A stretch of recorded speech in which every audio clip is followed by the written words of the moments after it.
சிவராத்திரியில நான் ஜெனரலா மேடையில ஏறதே இல்லை. இல்ல நாங்க எப்பவுமே ஆசிரம்ல செலிப்ரேஷனுக்கு இருக்கோம். அவங்க வந்து அந்த அந்த மேடைக்கு they have really big musicians and really well known people.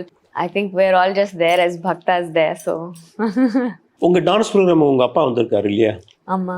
பார்த்துட்டு என்ன கமெண்ட் சொல்லுவாரு? நம்ம ட்ரெடிஷ்னலா ஆடுறீங்க, ஃபுல்லா நம்ம மார்க்கம் ஸ்டைல்ல ஃபுல்லா ஆடுறீங்க, பார்த்துட்டு வந்து ஏதாவது விமர்சனம் சொல்லுவாரா? அவங்க வந்து இப்போ டான்ஸ் பாட்டு எல்லாம் படிச்சு படிச்சு தெரிஞ்ச மாதிரி இல்ல அவங்க. பட் ஆனா அவங்களுக்கு காதுல கரெக்டா என்ன படுதோ அது எவ்வளோ கரெக்டா இருக்குன்னு அவங்களுக்கு தெரியும். என்ன தப்புன்னு even if he cannot say இந்த ராகத்துல இந்த மாதிரி இருக்குன்னு சொல்ல முடியாது. ஆனா அந்த இடத்துல ஏதோ எங்கேயோ போச்சு அந்த மாதிரி. ஸோ ஈவன் டான்ஸ்ல he will say இந்த இடத்துல you don't look comfortable and இந்த இடத்துல you don't look like your precise அந்த மாதிரி. So and he'll know exactly and நாங்க டான்ஸ் பண்ணும்போது எங்களுக்கு தெரியும் இல்லையா நாங்க எங்க தப்பு பண்ணோம். எங்க கரெக்டா சொல்லுவாங்க.